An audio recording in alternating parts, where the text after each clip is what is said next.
was a surprise that came to me yesterday afternoon. I knew nothing about it.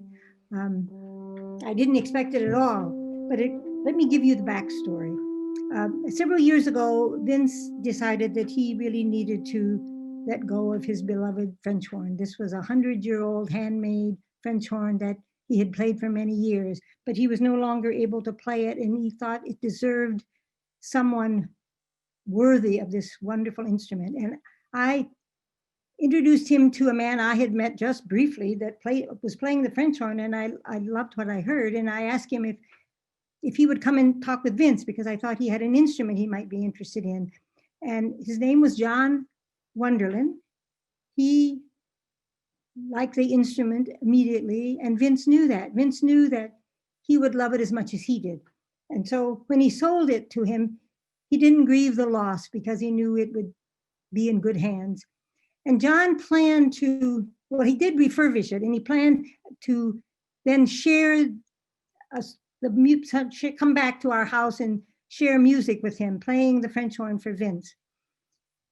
But that could not happen. By the time that was ready, Vince was already so hard of hearing, he couldn't hear the music. And so, unbeknownst to me, John Wonderland made a video in honor of Vince for us to hear today. But the other amazing thing about it for me is that he's playing a song that had become very, very dear to Vince. He would get up in the morning, and that was a struggle sometimes. But once he was in his wheelchair, he would immediately go to the piano and play this song over and over again. I don't know how much he heard, but I think he felt the vibrations through his finger, and it's a song he knew very, very well. And here is this video of John Wonderland playing the same song on Vincent's French horn.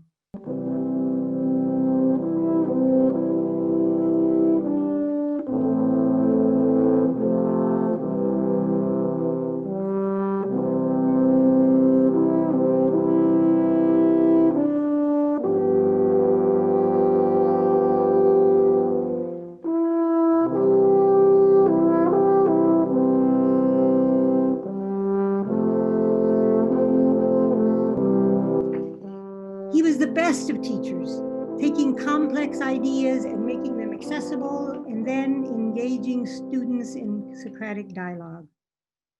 His commitment to peace and nonviolence permeated his research, his teaching, his writing, and his travels. He embraced the world and nurtured hope and understanding. Well, what would Vince wish for all of us? First, that we seek the good, the true, and the beautiful in ourselves, in each other, and in the natural world. Second, to think very critically about the problems of our day, and to work diligently for the common good and our democratic values. And third, to foster a sense of global community on this blue-green planet that we all share.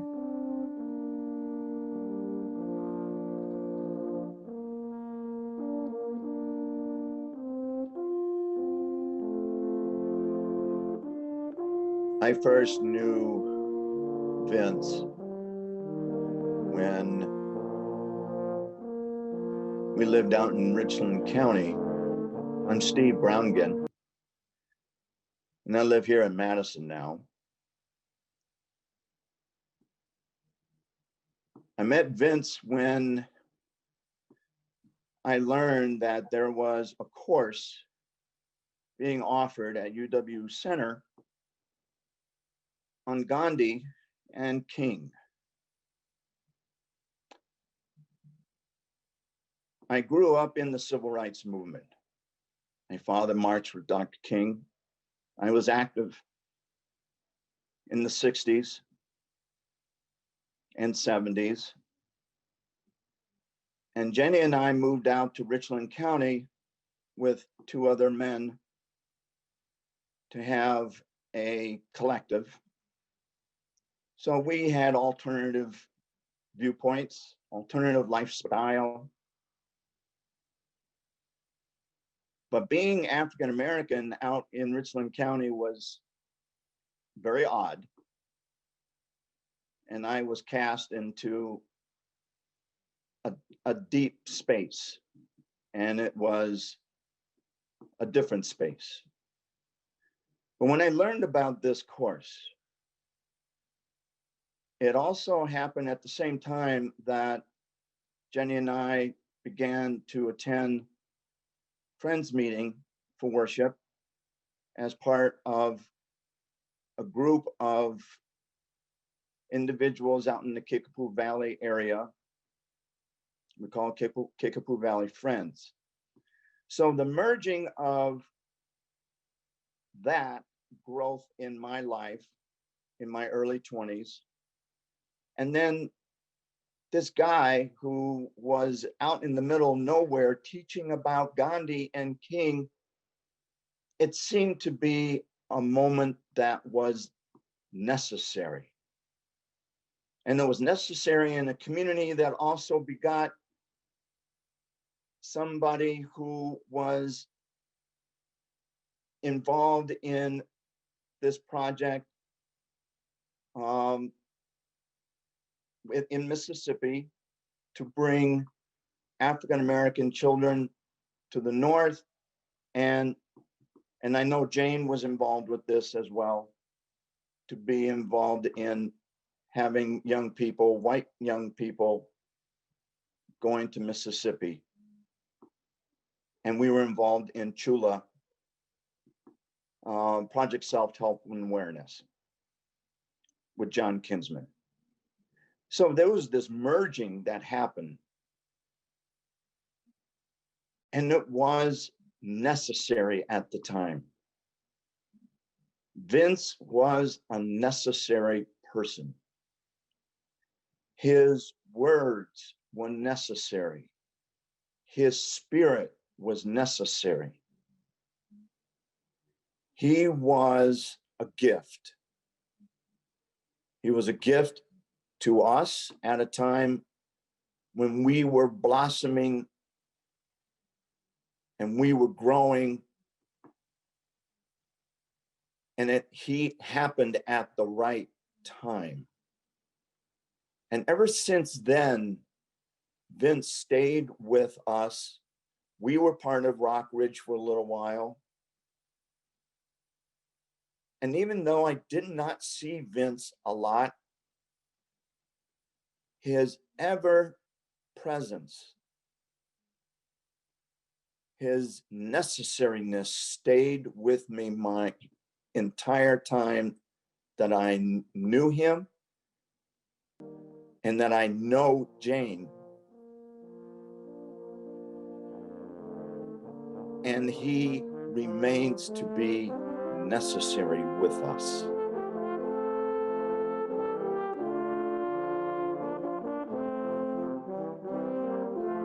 Hello, everyone. Bear with me. I'm Sabrina. I'm what Vince called his summertime child. I'm going to read a poem that Vince wrote about me, sharing some of our moments together.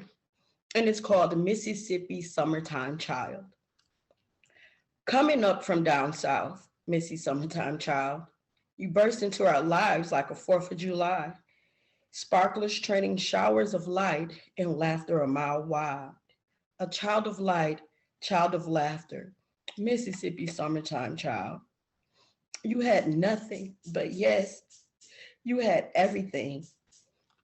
Bright eyes, Let the little ones accept it all, come unto me, question all, unless you become reached out to all. as little children.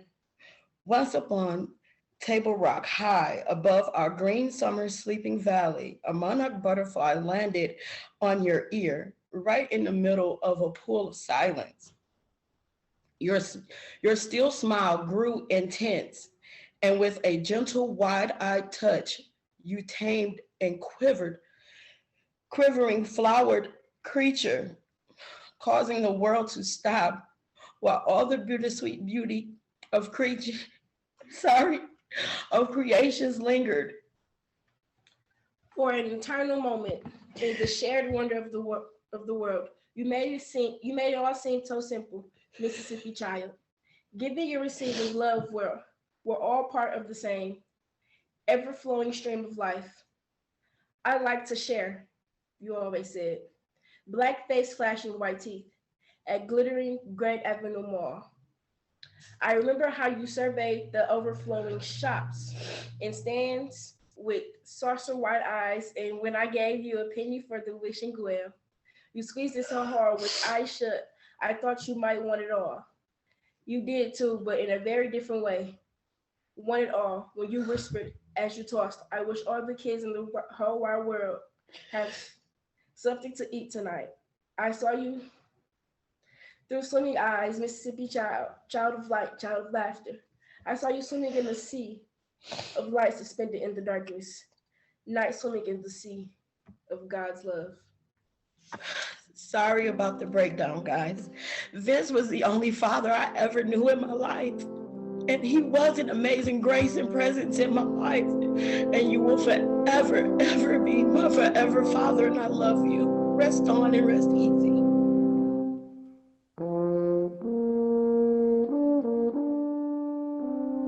Hi, everyone. This is Amelia Kuklewicz. I'm joining from Quito, Ecuador. I am one of the thousands of students from Edgewood College.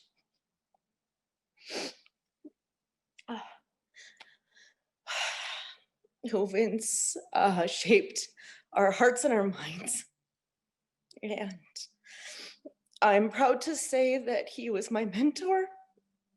When I think back about him, I can clearly see all the opportunities and all the doors that he opened for me and a group of my friends through Model UN and through Amnesty International to really bring me to where I am today. I work in women's economic empowerment, and so I hope that continue to make him proud. To his children, his grandchildren, I just want to let you know that you were very much a part of our lives. He talked to his students constantly about you, and we knew about the comings and goings and the adventures that you were on, and so you're with us as well. And to all the students that that you shaped as your lives. Vince had a cheeky humor about himself, and at some point he decided that I was going to be the Polish princess. As you can see from my last name, Kuklewicz, that's my heritage. And so on my graduation, he gave me this present, a little hanger that says, "It's not easy being a princess." It's been almost 20 years since I graduated from Edgewood. And so that no matter where in the world it's taken me, Vince's gift has been with me, as well as everything that he taught us. So thank you so much.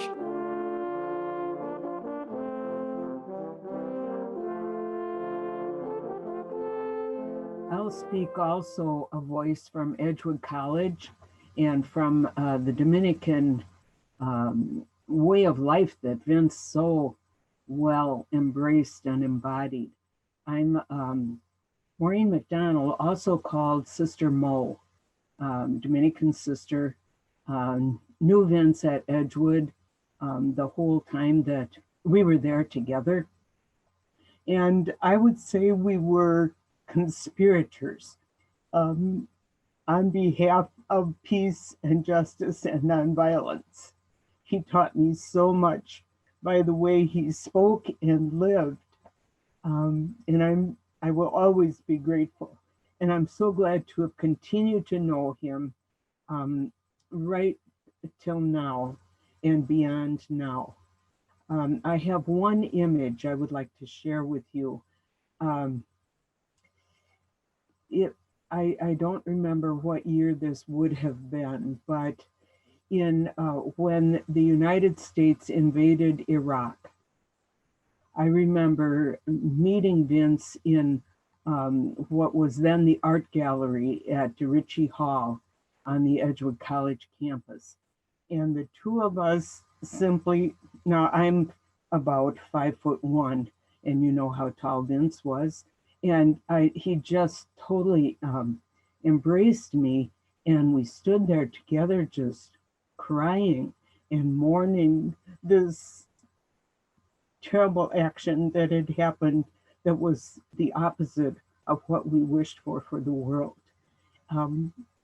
It was terrible, but it was also comforting to have that presence of Vince and the power that is in community when people gather and collaborate for peace, conspire for peace, for nonviolence. So I'm so grateful.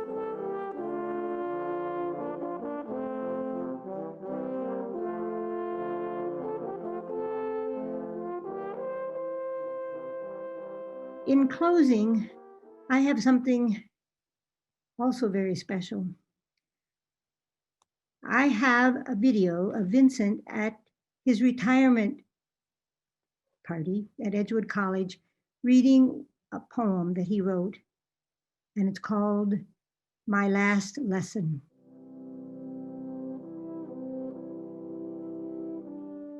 To my students and friends when I am gone,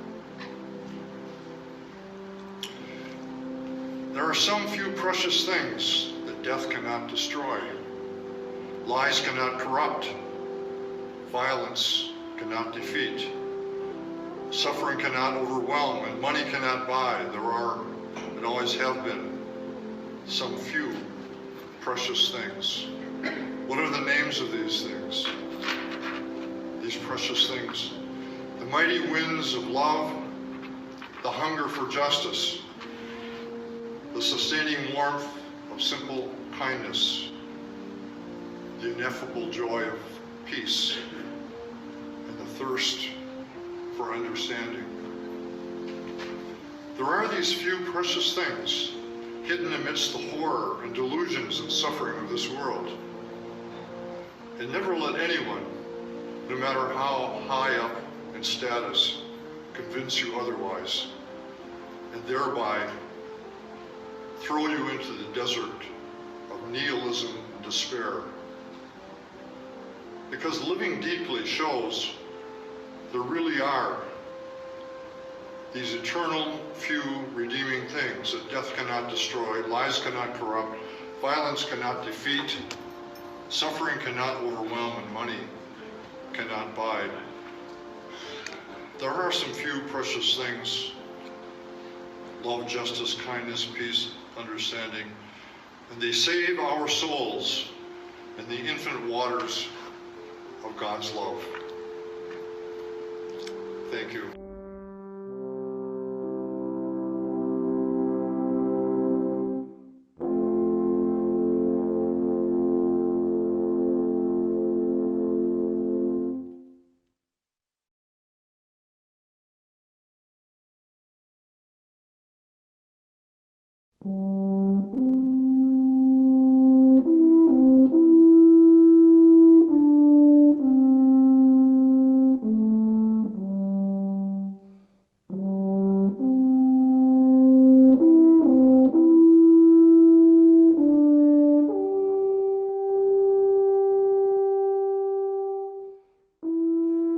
As we're gathered here today, let us remember that Vince's wonderful teaching and his research and his speaking were very much informed by his own activism, his own nonviolent actions in his own life. He was part of a peace delegation early in his life to the Soviet Union during the Cold War.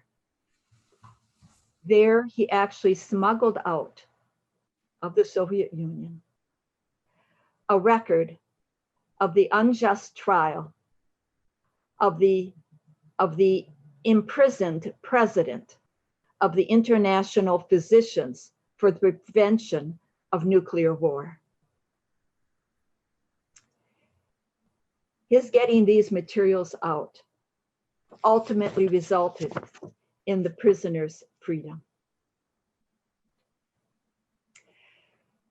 For several summers in the mid-1980s, Vince and his wife Jane and their children taught for UNESCO in Poland, where it happened that they witnessed the nonviolent resistance of the Poles living under martial law and the Poles who were surviving and thriving in the solidarity movement. Later, he and his wife Jane also taught and studied nonviolence in Denmark and in the former Czechoslovakia. In other words, Vince, and of course Jane with him, witnessed firsthand successful nonviolent action and resistance.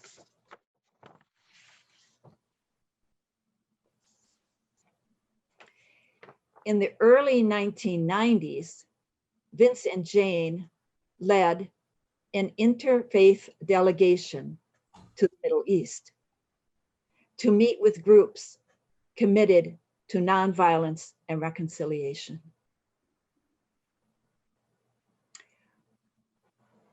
And finally, and what is so significant for today in our crisis, environmental crisis, moved by the mounting environmental crisis years ago, Vincent and Jane led study tours to Central America on the interdependence of the coral reefs and the rainforests and their importance in planetary survival. Vincent promoted an understanding of the connection between peace and justice issues, both at home and abroad. That is why we are gathering here today, to honor Vincent Kavaloski with the Peacemaker Award of the year 2020. We thank you, Vince. We know you will continue to guide our work. Thank you, Vince.